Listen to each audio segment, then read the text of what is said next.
উনার উদ্দেশ্য বলতে চাচ্ছি যে উনারা যে মিথ্যা কথা প্রচার করেছে, উনারা মানে বলেছে যে বইয়ের মধ্যে ধরেন একটা পৃষ্ঠা 2 টাকা করে পড়েছে, তো ওখানে আসলে বলেছে যে দামি দামি কাগজ আমরা দিয়েছি, কিন্তু ওটা কি পেপারের কাগজ দিয়েছেন, একদম কম দামি কাগজ দিয়েছেন তিনারা। আবার তিনারা বলেছে এই কারিক্রম দিয়ে অনেক ভালো পড়ালেখা হবে। আমি তো পড়ালেখা কিছু দেখিই নেই। আর আমাদের স্কুলে তো এখনো গিয়ে যদি দেখবেন বইগুলো সবারই নতুন, কারো মানে বই পড়া হয়নি, বইয়ের একটা পৃষ্ঠা গিয়ে দেখেন খোলে নেই এখনো। তো তিনারা যে মিথ্যা প্রচারটা করেছে এটা অনেক খারাপ ছিল, মানে এটা ভালো হয়নি। তিনারা চেয়েছিলেন কি বাংলাদেশের সবাইকে মূর্খ করে বিদেশি ইন্ডিয়া থেকে লোকজন এসে এখানে নকরি করবে, এখানে কাজ করবে, মানে দেশের মানুষ বেকার, ইন্ডিয়া থেকে এসে মানুষরা নকরি করবে। আচ্ছা, জাফর ইকবাল স্যার এত মেধাবী মানুষ, তো উনি অনেক ভালো লেখে, ওনাকে অনেক পছন্দ করে, তাই ওনার এই ধরনের কাজগুলো করার পিছনে মানে আসলে এটা কেন করলো উনি, তুমি কি মনে করো? সরকারের দালালি করতে গিয়ে।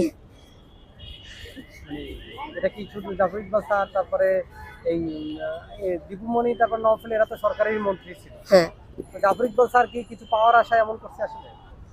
টাকার লোভে। আচ্ছা, তুমি একজন ছাত্র হিসেবে বর্তমান শিক্ষা ব্যবস্থা কেমন চাও? যে শিক্ষা কারিকুলাম দেখে বড় হয়ে যেমন আমরা আইনজীবী হতে পারো, যেমন 2000 সালের আগে কি ছিল না কারিকুলাম, ওই কারিকুলাম দিয়ে তো অনেক আইনজীবী শিক্ষাবিদরা হলেন। তো সেই ক্ষেত্রে কি ওই কারিকুলাম আনলে কি ভালো হয় না?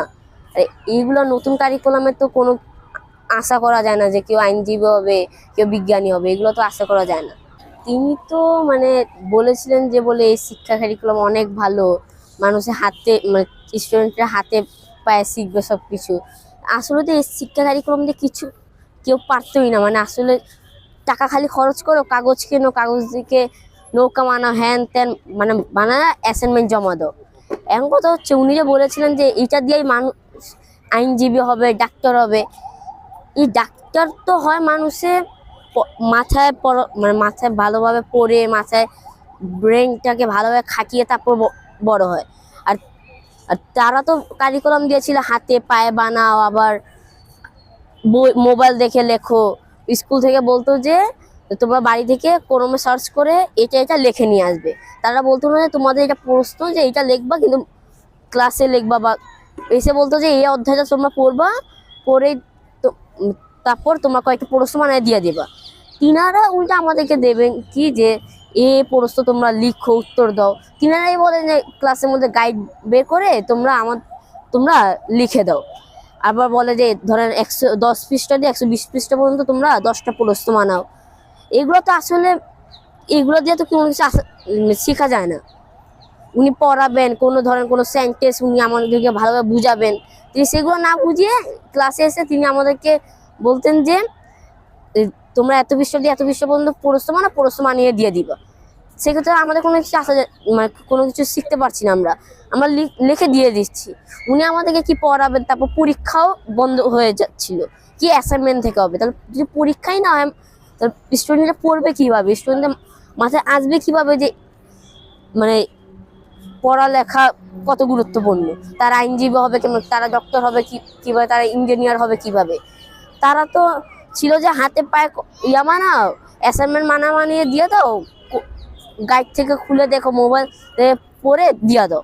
এইগুলো দিয়ে তো আসলে কিছু হবে না। জাফর ইকবাল স্যার যে বলেছিলেন যে অনেক ভালো এই কারিকুলাম, যে এই কারিকুলাম ভালো না, এটা দিয়ে কোনো আইনজীবী পাবো না, বিজ্ঞানী পাবো না, সায়েন্টিস্ট পাবো না।